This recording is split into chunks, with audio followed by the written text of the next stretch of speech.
বাজার ভরপুর লইট্টা মাছে। দাম যদিও এতদিন অনেক বেশি ছিল, তবে এখন কিছুটা কমের দিকে।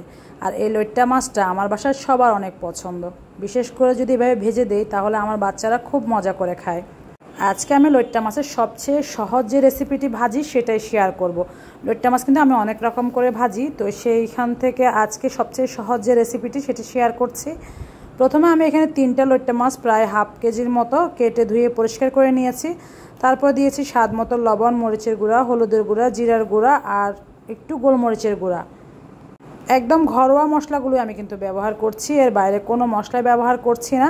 মাছটা মেখে সাইডে রেখে দিয়েছি। যদি হাতে সময় থাকে তাহলে আপনি কিছুক্ষণের জন্য রেখে দিতে পারেন রেস্টের জন্য, কিন্তু আমার হাতে আজকে একদমই সময় ছিল না, তাই আমি মেখে সাথে সাথে এটা কোটিং করে নিচ্ছি। আমি চালের গুঁড়া দিয়ে নিচ্ছি। আপনি ময়দা, আটা, বেসন, চালের গুঁড়া যেটাই আপনার কাছে থাকে হাতের কাছে সেটা দিয়ে করতে পারবেন। আমার কাছে চালের গুঁড়া ছিল, চালের গুঁড়া দিয়ে করলে আমার কাছে এটা বেশি ভালো লাগে। তো আমি এটা কোনো রকম পানিতে চুবাচ্ছি না, কিছুই করছি না, কারণ লইট্টা মাছে কিন্তু মাখতে মাখতে একটু পানি বের হয়েছে। ওটা দিয়েই আমি এখন লইট্টা মাছগুলো চালের গুঁড়ার সাথে একটা একটা করে কোটিং করে নিয়েছি। দেখতে পেয়েছেন আমি কিভাবে করেছি। একদম ইজি প্রসেস হচ্ছে লইট্টা মাছের এই রেসিপিটা। সবগুলো মাছ যখন কোটিং করা হয়ে গিয়েছে সেগুলো সাইডে রেখে আমি চুলায় একটা প্যান বসিয়ে দিয়েছি।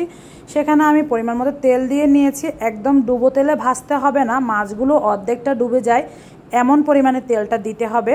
তারপরে আমি ওই কোটিং করে রাখা মাছগুলো একটা একটা করে দিয়ে দিচ্ছি। তেলটা কিন্তু খুব ভালো করে গরম হতে হবে, তা নয়তো যে চালের গুঁড়ার কোটিংটা করেছি সেটা লেগে থাকবে না। আর কিছু মাছ রয়ে গিয়েছে, আমি এগুলো এখন বক্সে ভরে ফ্রোজেন করে রেখে দিচ্ছি।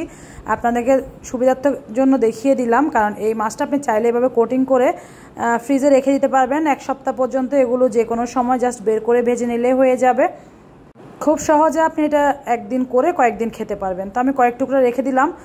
আর সব মাছ যদি একসাথে ভাজতে দিয়ে দেই তাহলে একটার সাথে একটা লেগে যাবে, সেক্ষেত্রে দেখা যাবে এত সুন্দর আলাদা আলাদা পিসেস বোঝা যাবে না। তো দেখতে পাচ্ছেন আমি অল্প কয়েক টুকরো মাছ দিয়ে ভেজে নিচ্ছি। আর এগুলো এক পাশ যখন একটু হয়ে গিয়েছে তখন আমি উল্টে দিয়েছি। সাথে সাথে উল্টানোর দরকার নেই, তাহলে যেহেতু লইট্টা মাছ খুব নরম মাছ, এগুলো কোটিংও হবে না আর এগুলো খুলে যেতে পারে। অনেক সময় এই মাছ কিন্তু খুলে যায়। মাছগুলো তরতাজা ছিল, আমি যেভাবে ভাজি করে না কেন এগুলো মজা হবে। আর এদিকে কিন্তু খুব ফ্রেশ ফ্রেশ লইট্টা মাছ পাওয়া যায় কক্সবাজার বা চট্টগ্রামের এদিকে।